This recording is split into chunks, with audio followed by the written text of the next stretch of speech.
amiguito, ¿cómo estás? En esta ocasión vamos a hablar de un tema muy importante.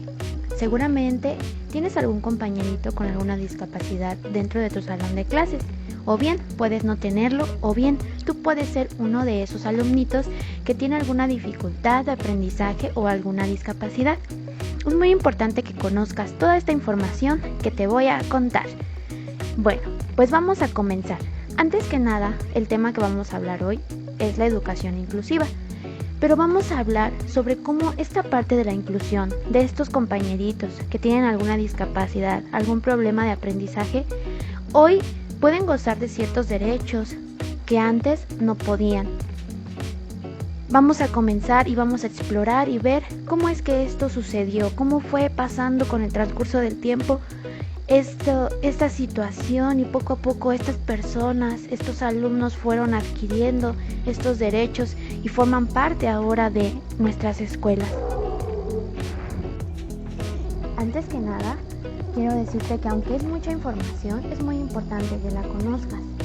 Vamos a comenzar viendo qué pasó hace mucho tiempo, qué es lo que pasaba. Pues antes que nada quiero que sepas que estos alumnos, estas personitas que tienen alguna discapacidad, sobre todo física, puede ser visual, de sus oídos, alguna parte de su cuerpo. Antes ellos no formaban parte de las escuelas que hoy conoces. Y antes, estamos hablando de hace aproximadamente 200 años, ellos pues se les veía como personas diferentes. Y la asistencia que ellos recibían era una asistencia médica. Se les veía como que eran enfermos, sin importar pues esta discapacidad que formaba parte de ellos. Y es así como en el año 1800 pues comenzaron a generarse primeras instituciones especializadas para dar educación, atención a personas con deficiencia, a ciegos, sordos o retrasados mentales, así se les llama.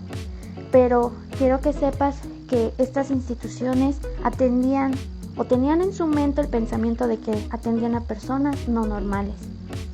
Estos centros estaban fuera de la ciudad, es decir, los alejaban de las demás personas que no tenían ninguno de estos problemas, ninguna de estas situaciones, de estas deficiencias.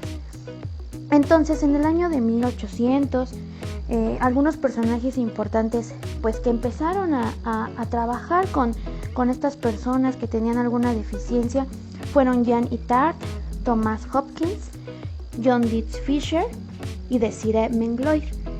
Estos comenzaron planteando posibilidades de trabajar con personas deficientes, empezaron a crear escuelas para ellos, escuelas para sordos, escuelas para ciegos y algunas áreas de servicio dentro de lo que son hospitales. Recuerden, estamos hablando de que no formaban parte de nuestras escuelas, los apartaban y los atendían como si fueran enfermedades graves.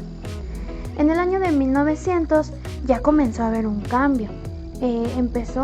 Empezaron a crearse diversas instituciones, diversas leyes, declaraciones o convenciones que pues buscaron irles dando un lugar diferente, pensar diferente.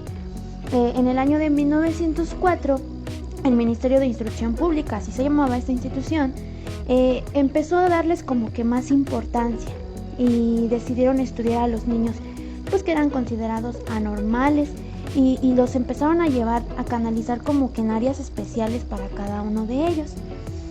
Igual comenzó y surgió un documento bien importante que se llama la Declaración Universal de los Derechos Humanos. Seguramente ya la has escuchado. Y en ella se dice que toda persona tiene derecho a la educación.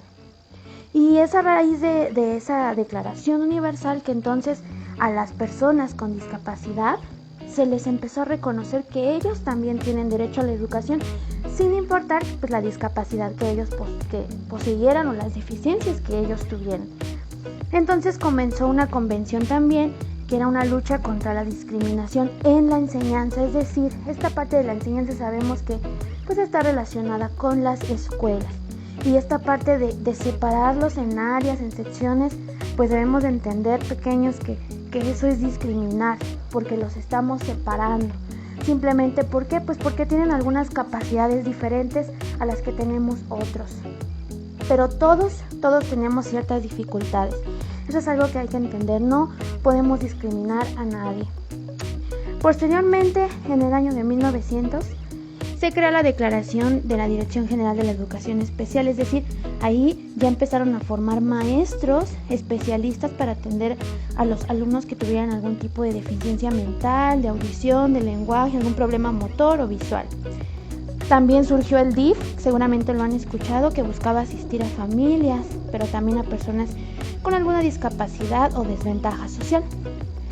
Y por último, aquí es donde se empieza a meter este término que a lo mejor has escuchado, que se llama necesidades educativas especiales, para referirse a aquellos alumnos que necesitaban más ayuda que a lo mejor otros compañeritos que no la requerían.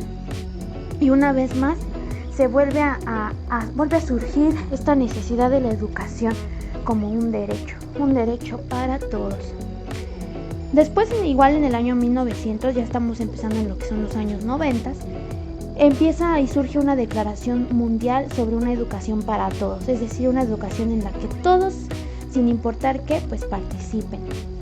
Y en esta declaración, surge otra declaración que se llama Salamanca, en donde ya nos dice que los niños y niñas, con o sin discapacidad, deben de asistir a su escuela más cercana. Y es aquí donde surge algo que se llama escuelas inclusivas.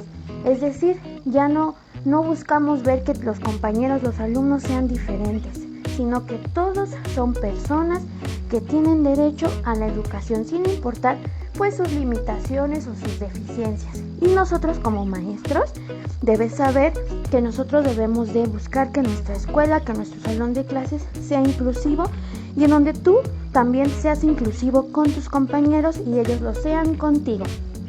Entonces, la Secretaría de Educación Pública empezó a formar a los maestros a través de conferencias.